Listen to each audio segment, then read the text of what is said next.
She learned how to smile without being seen, how to keep her past folded neatly behind her eyes. Every room felt like a courtroom. Every silence sounded like a verdict.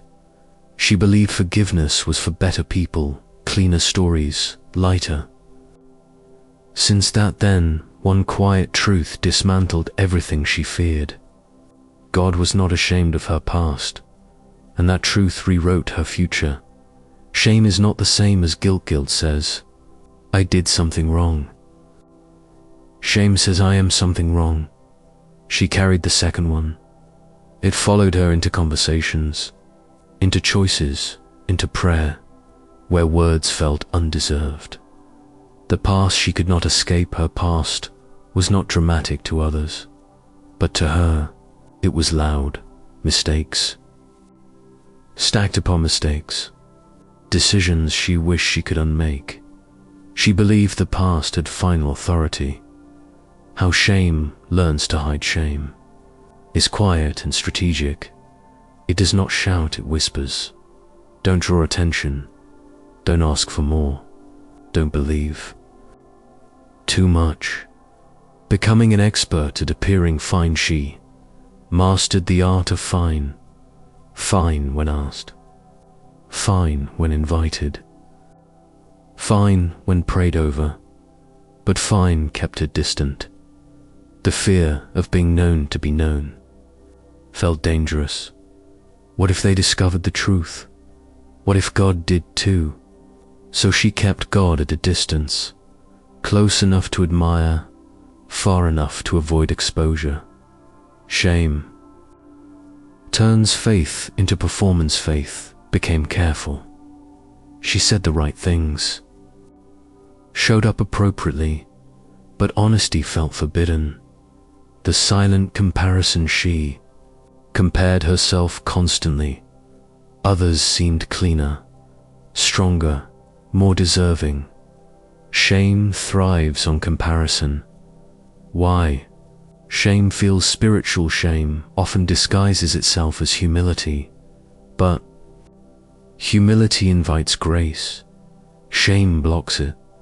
The past is a permanent sentence she believed time did not heal, it only confirmed.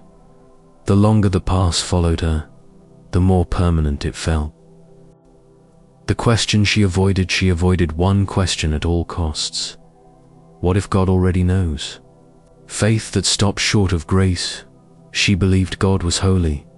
She just wasn't sure he was kind, at least not toward her shame. Keeps the door closed. She prayed cautiously.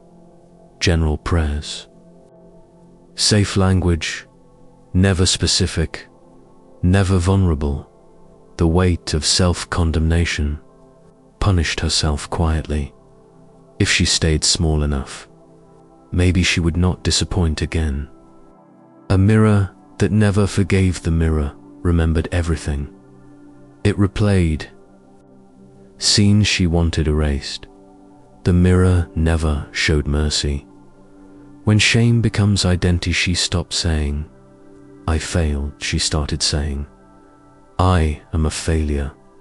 The difference was devastating. God's silence misunderstood. God felt quiet. She assumed it was judgment. But silence is not always abstinence.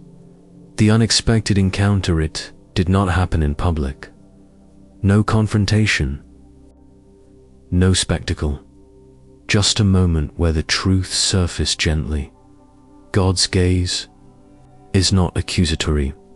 She sensed something unfamiliar. Not correction, not disappointment. Attention without contempt. Being known without being rejected. This unsettled her more. Then judgment would have dopped. What if God saw everything and stayed? The first crack in shame. Shame depends on secrecy. Truth breaks it open. God does not look backward the way we do. She realized something radical. God does not revisit forgiven places. She did. God didn't. Forgiveness.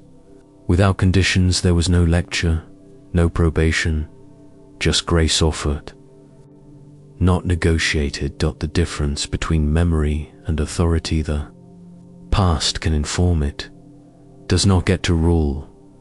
God reclaimed authority, learning to receive. Mercy, receiving mercy felt harder than repenting. It required trust. Shame, resist, restressed, felt undeserved. But grace insisted. When God rewrites the narrative, God did not erase her past. He reinterpreted it, from regret to testimony. What once humiliated her now equipped her to understand others. Compassion. Born from failure, she stopped judging harshly. She had been there. Grace softened her eyes. Identity reclaimed. She was not her worst moment. She was someone redeemed. Faith without pretending. She stopped performing. Faith became honest, and honesty became healing. God's memory is redemptive. God remembers differently. He remembers purpose, not punishment. Shame cannot survive in the light. When she spoke the truth out loud, shame lost its grip. Vulnerability is strength. Vulnerability did not weaken her faith. It deepened it, living without the need to hide. She stopped flinching at questions, stopped rehearsing excuses. Freedom felt unfamiliar but real. The past no longer leads. The past became a chapter, not the title. God's faithfulness is not fragile. Her failures did not scare God away. They drew him closer. For those who carry secret shame, if you believe your past disqualifies you, you are wrong. God is not ashamed. He does not wince at your story. He redeems it. Grace is not denial. Grace does not deny the past. It defeats it. The final truth. She was ashamed of her past. That was real, but God was not. And in his unashamed gaze, she discovered the courage to live unashamed, not because her past was small, but because grace was greater.